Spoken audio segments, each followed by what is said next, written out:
함께 봉독할 하나님 말씀 마태복음 11장 1절부터 19절까지 말씀을 교독합니다. 마지막 절은 같이 읽겠습니다. 예수께서 12 제자에게 명하시기를 마치시고 이에 저희 여러 동네에서 가르치시며 전도하시려고 거기를 떠나 가시니라. 요한이 옥에서 그리스도의 하신 일을 듣고 제자들을 보내어 예수께 여짜오되 오실 그이가 당신이오니까 우리가 다른 일을 기다리오리까. 예수께서 대답하여 가라사대 너희가 가서 듣고 보는 것을 요한에게 구하라.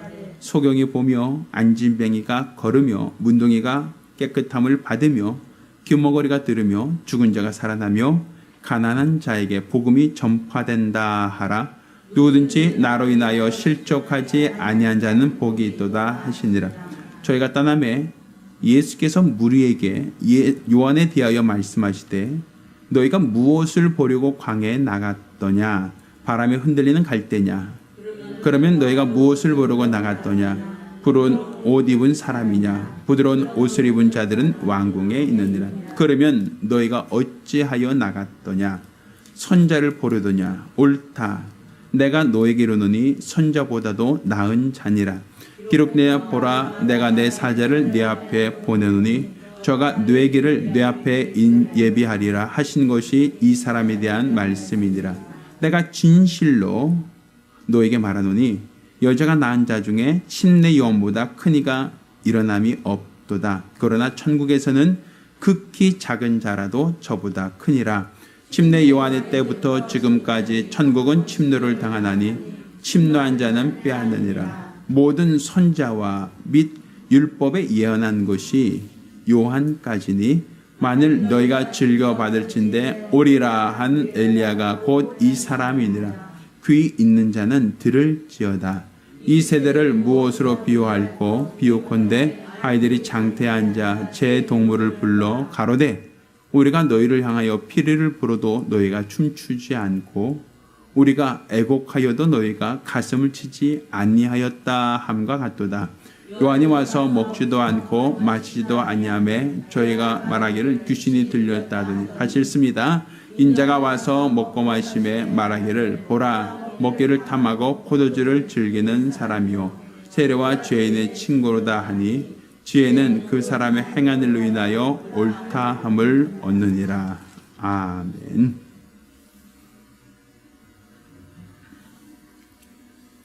자, 오늘은 예수로 인하여 실족하지 않는 자가 복이 있다라는 제목으로 하나님 말씀을 함께 나누겠습니다. 예수는 하나님의 아들이십니다. 이 땅에 육신의 몸을 입고 오셨지만 그는 근본 하나님과 동등되신 분이시고 또 그가 자기를 비워 종의 형체를 입었다 할지라도 그의 신분 자체가 종이 되거나 그의 신분 자체가 낮아진 것은 결코 아니다라는 것을 우리가 알아야 됩니다. 그러니까 스스로 자기 자신이 낮추시고 스스로 자기 자신이 겸손한 모습을 보여주신 것이지 그렇다고 하여 예수님의 원래의 신분 자체가 종이다 아니면 천하다 아니면 보잘것없다라고 말해서는 안 된단 말입니다. 그가 이 땅에 육신을 입고 나타나신 것은 아버지가 원하시는 뜻을 이루기 위한 것이었습니다. 그러니까 아버지 원대로 되기 원합니다. 내 원대로 마옵시고 아버지 뜻대로 되기 원합니다. 이게 바로 예수님의 기도였고 그것은 겟세마네 동산에서만의 기도가 아니라 예수의 공생의 전체가 그가 말씀이 육신을 입으신 것이나 이 땅에서 육신이 당하는 모든 가난과 추위와 더위와 슬픔과 배고픔과 이 모든 연약함 다 짊어지신 것은 아버지 원하시는 뜻이었다. 아버지 뜻대로 이 모든 것을 감당하신 것이다 라고 하는 것을 우리가 알아야 됩니다. 자, 그런데 그가 이 땅에 오셨을 때에 오늘 본문을 보면 그가 메시아인가 라는 것에 대해서 많은 사람들이 궁금해했습니다. 그가 장차 우리가 기다리던 메시아냐라는 것이었어요. 예수보다 먼저 메시아였으면 좋겠다라고 느꼈던 사람이 누구였죠? 침례 요한입니다. 우리가 생각할 때는 침례 요한이라고 하면 선자 중에 한 명, 또 예수께서 공생애를 시작하실 때 침례를 주었던 사람, 우리가 그 정도로 알고 있습니다만 사실 침례 요한에 대한 평가는 그렇게 간단하지 않습니다. 우리가 신약과 구약 사이, 구약 말라기 선지자가 사역을 마친 다음에 마태복음에 예수께서 이 땅에 오실 때까지 우린 그 기간을 신구약 중간기라고 얘기합니다. 그 신구약 중간기가 얼마의 기간이었냐면 약 400년입니다. 그런데 그 400년을 또 한편에서 다른 편으로 뭐라고 하냐면 암흑기라고 얘기합니다.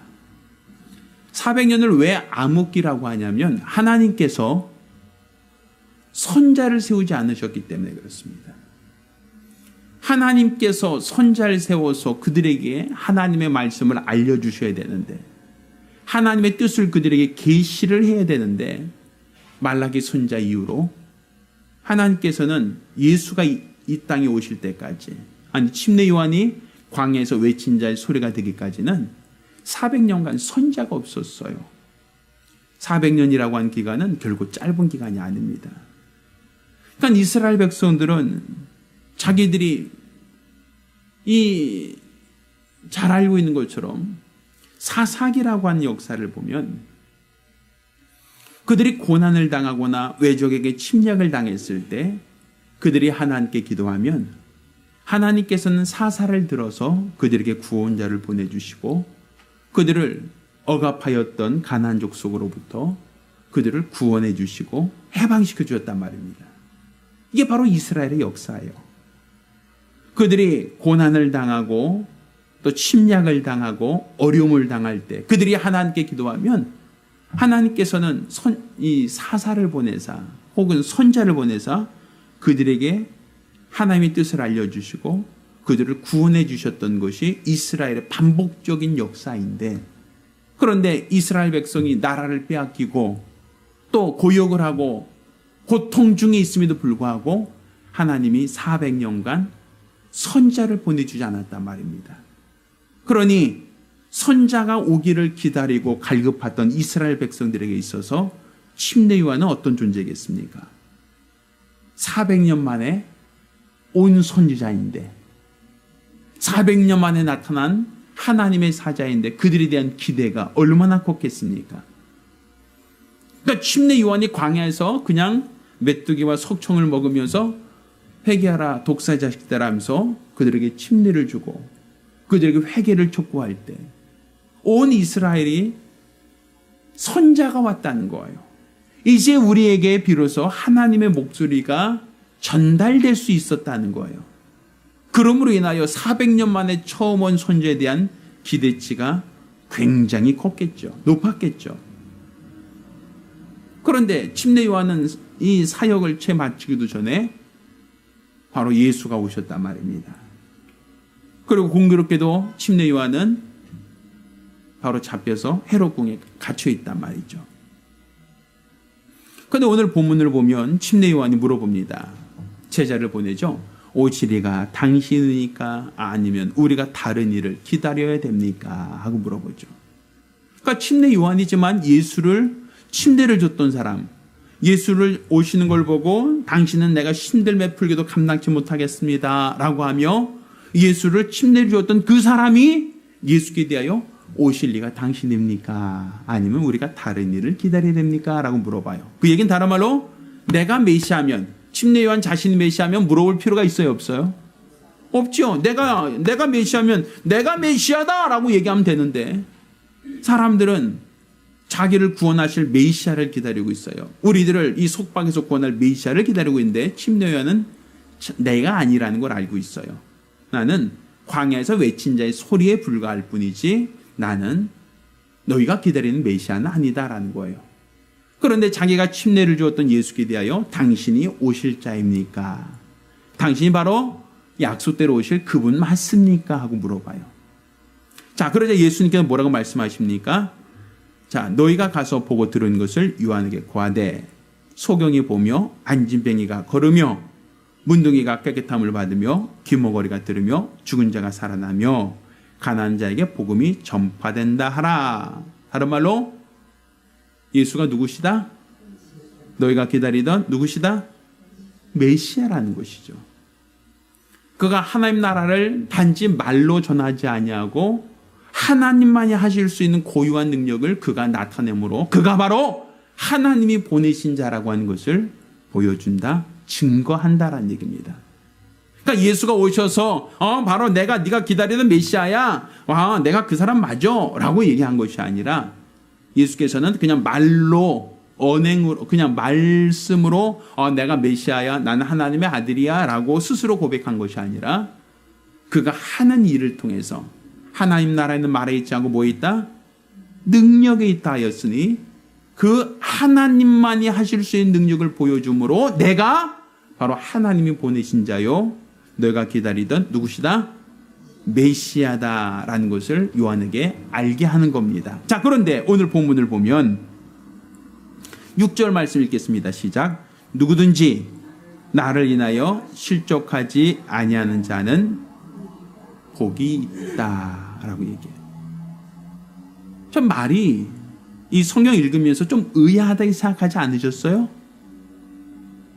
자, 보세요.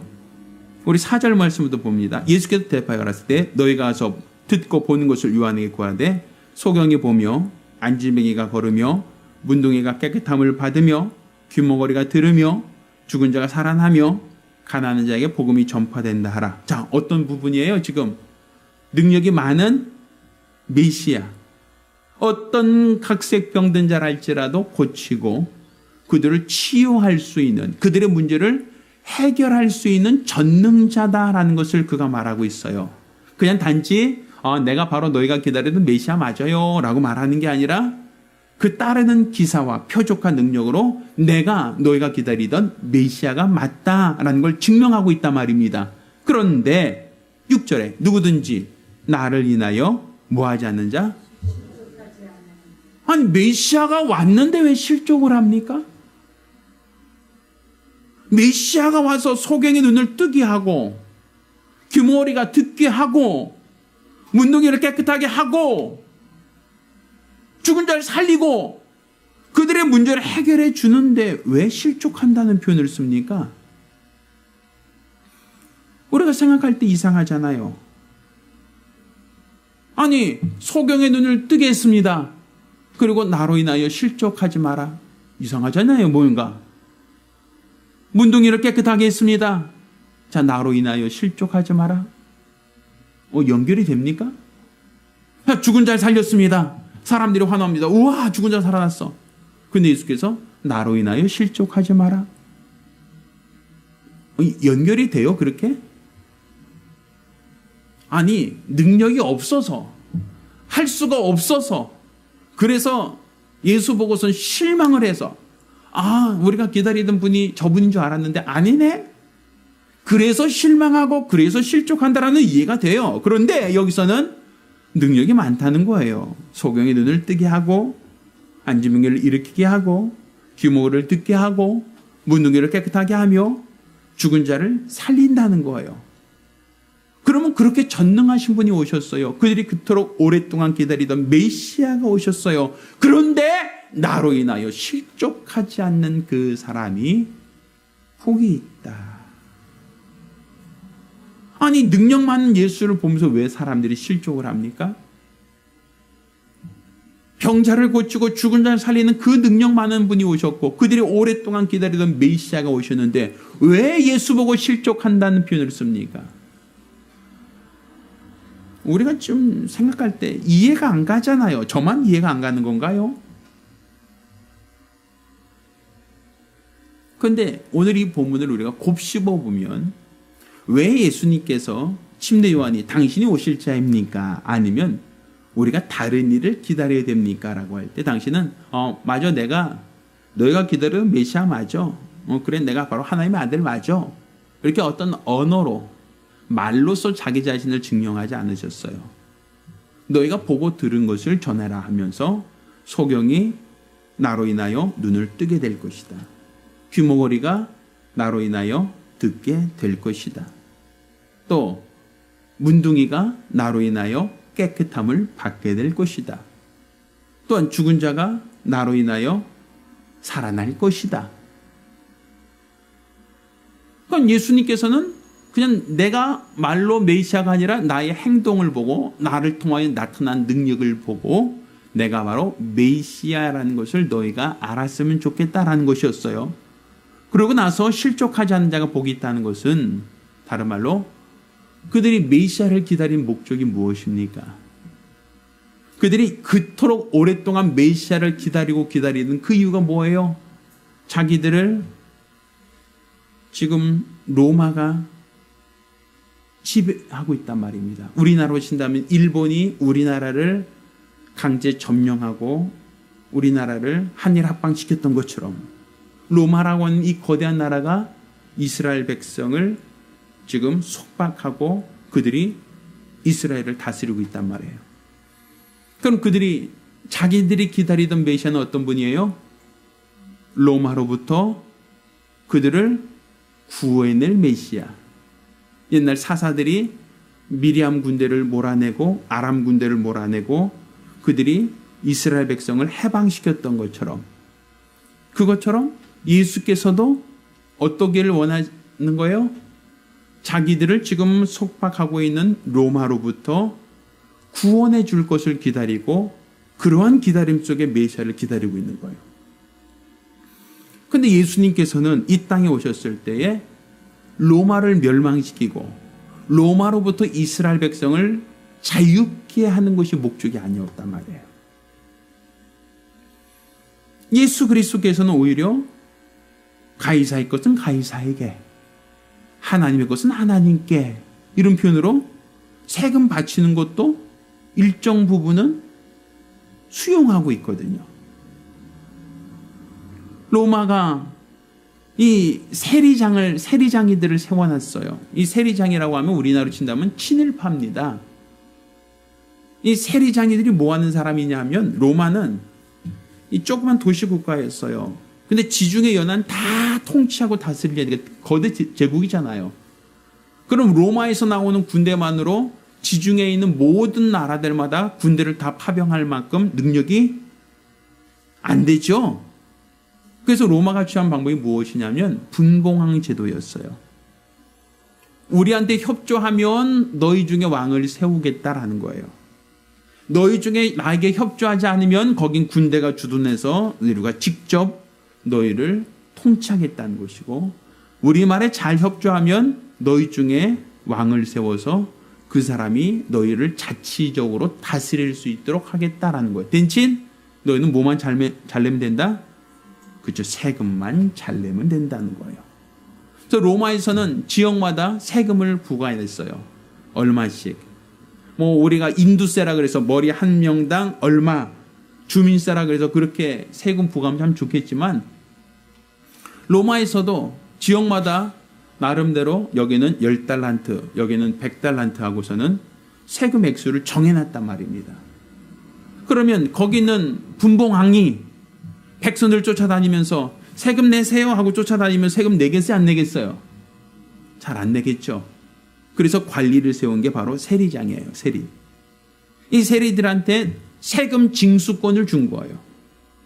자, 그런데 세금 징수권을 주는데 자, 10사람에게 예를 들어서 한 달란트씩 거두면 몇 달란트가 되겠어요? 굉장히 어려운 계산이에요. 자, 10명한테 한 달란트씩 세금을 거두라 그러면 몇 달란트가 거둬져요? 10달란트가 거둬지죠. 그러면 로마에서 10달란트 받아라 그러면 한 달란트씩만 내라고 하면 되죠. 그렇죠? 자, 그런데 한 달란트씩 내 그러면서 내가 세금 걷어서 로마에 갖다 주면 참 좋은데 여기 있는 사람들이 전부 다 네 알겠습니다. 다음 주까지 다 내겠습니다 하고 그렇게 해요? 안 해요?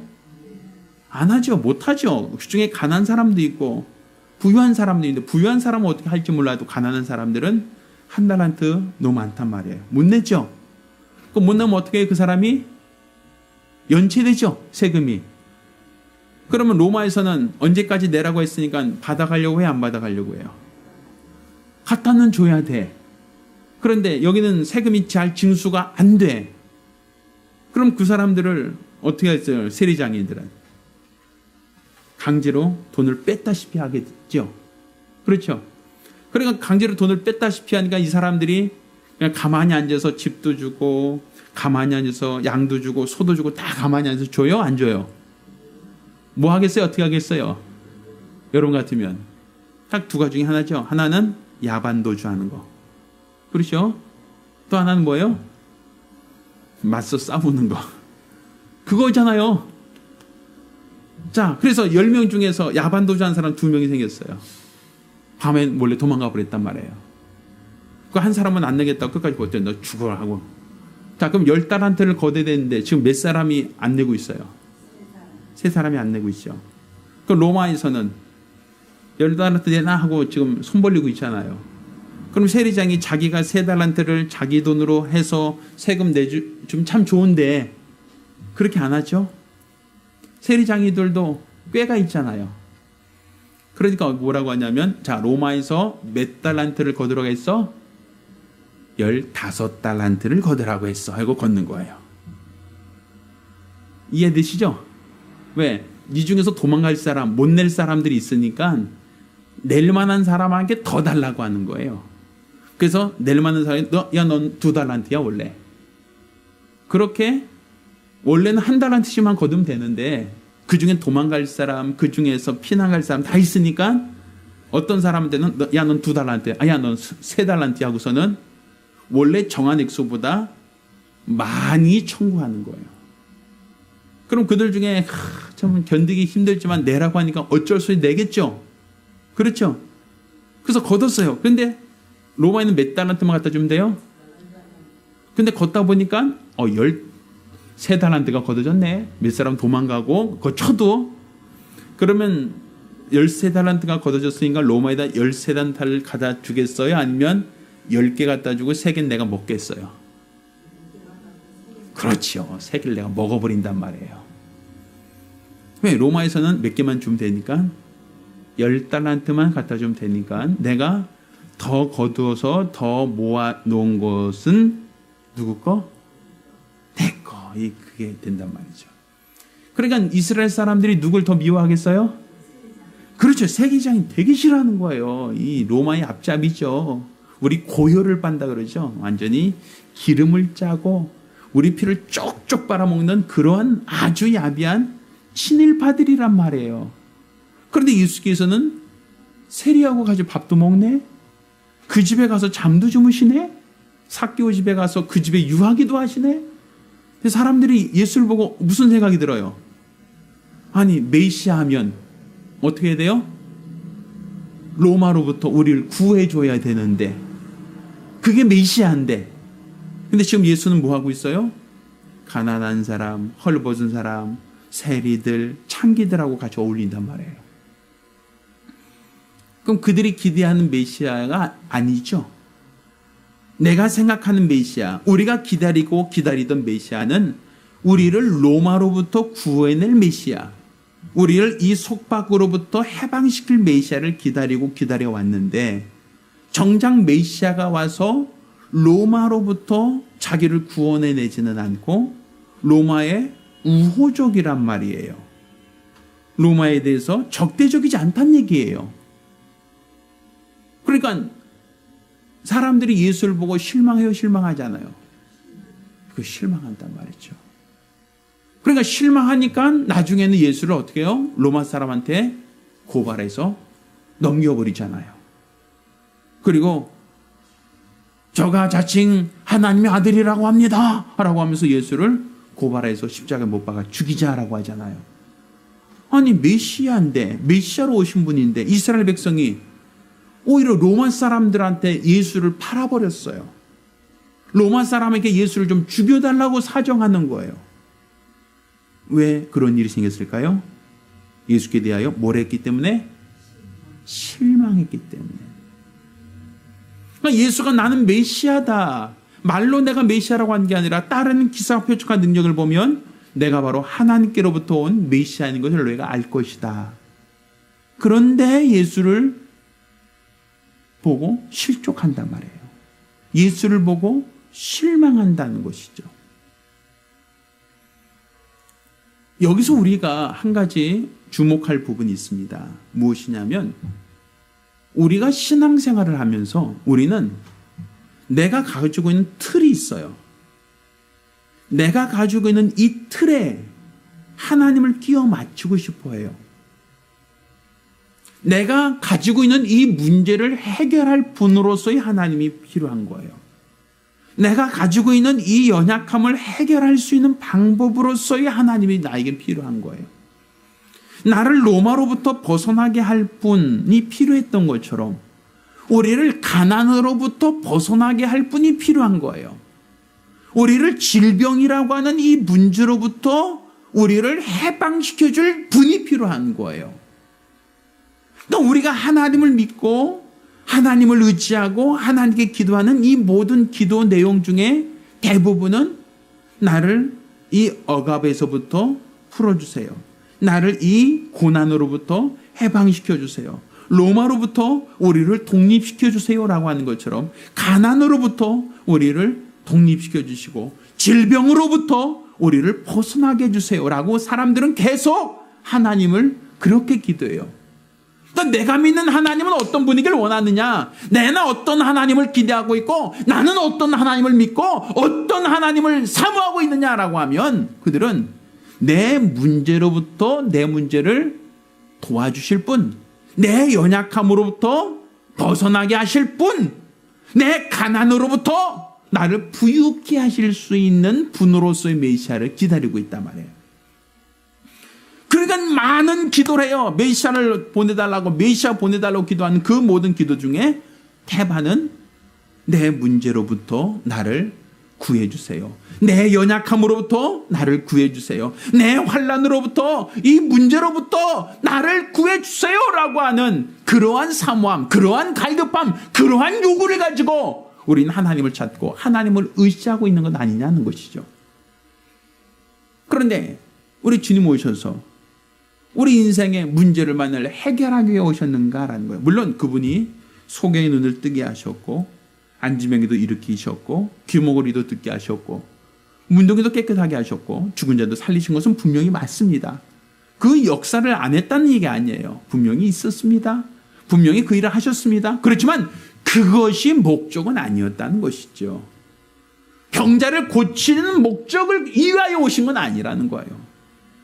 우리 인간의 모든 연약함을 감당하기 위해 오셨지만 그것 자체가 목적은 아니었다는 것이죠.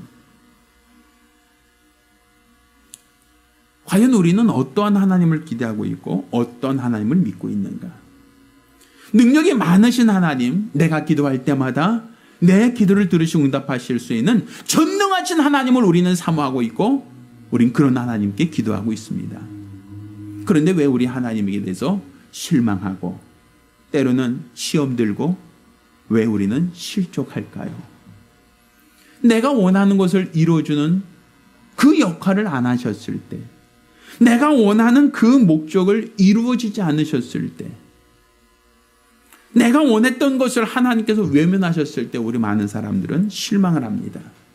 왜 하나님 나를 버리셨습니까? 라고 얘기해요. 하나님 왜 나의 고난에서 나를 방임하셨습니까? 왜 나를 이 고통 속에서 나를 포기하셨습니까? 라고 우리 하나님께 원망과 불평을 한단 말이죠.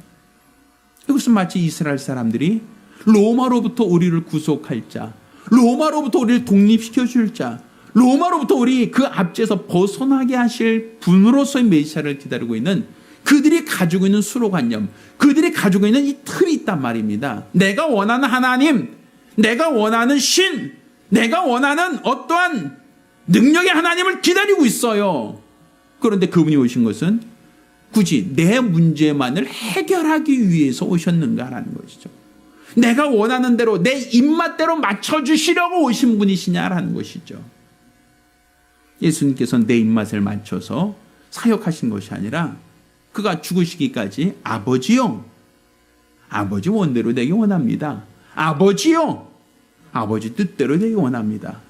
철저히 예수님께서는 아버지가 원하시는 대로, 아버지가 뜻하신 대로, 아버지가 기뻐하시는 대로 그 일을 위하여 충성하시고 그 일을 위하여 죽기까지 복종하셨지, 우리 인간을 위해 오셨다 하지만 내 문제만을 해결할 목적으로 오셔서 그 문제를 온전히 해결하고 가신 건 아니란 말이죠. 결국은 왜 예수를 보고 실족하는 사람이 나오는가? 그 많은 능력을 보신 메시아가 오셨는데 왜 사람들은 그를 보고 실족한다고 얘기하는가? 그것은 내가 원하는 하나님이 아니기 때문에 그렇습니다. 내가 원하는 신의 모습이 아니기 때문에 그렇습니다. 내가 원하는 사역을 하지 않으셨기 때문에 그렇습니다.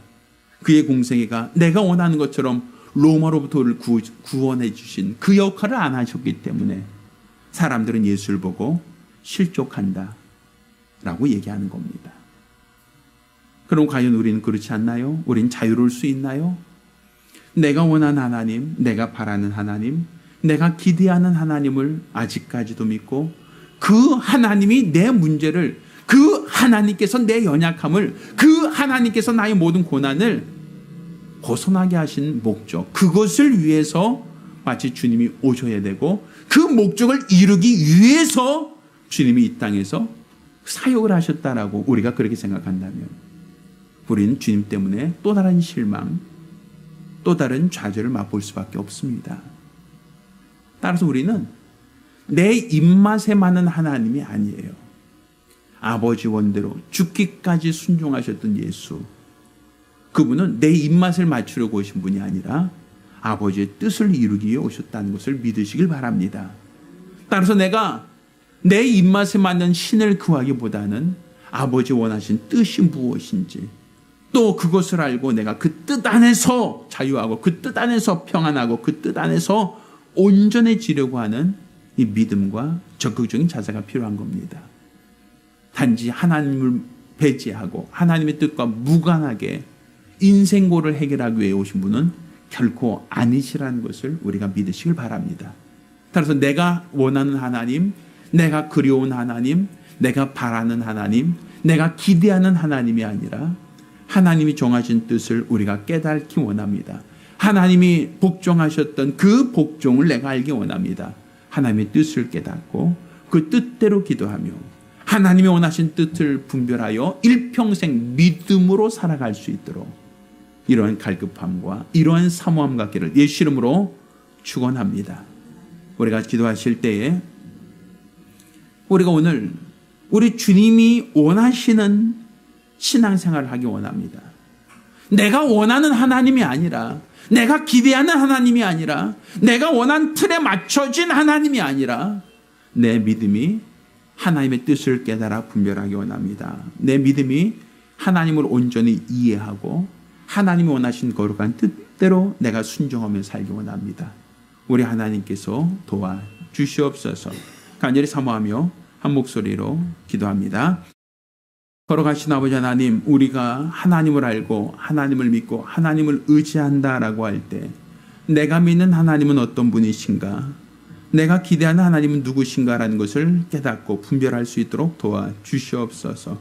내 틀을 가지고 내 틀에 맞는 하나님, 내가 원하는 기준에 맞는 하나님, 내가 바라는 그 바람에 합당한 하나님을 찾고 구하기보다는 우리 온전히 우리 하나님의 뜻을 깨달아 분별함으로 일평생 믿음으로만 사는 거룩한 성도들이 될 수 있도록 도와주시옵소서. 일평생 주를 나타내고 드러내기 원합니다. 믿음 안에 붙들려 쓰임받고 사용되어지기 원합니다. 우리 일평생 성령의 사람으로 사용되며 진리의 사람으로 주 앞에 충성되어지기를 원하오니 역사하여 주시옵소서. 오직 주 예수만을 믿으며 주 예수만을 바라며 주 예수만을 사모하며 신뢰하며 우리 주가 원하신 거룩한 믿음으로 사용되기 원하오니 역사하여 주시옵소서. 온전히 우리 하나님이 기뻐하시는 가정, 온전히 우리 하나님 찾으시는 가정, 믿음의 가정들이 되며 믿음의 성도들이 될 수 있도록 도와주시옵소서.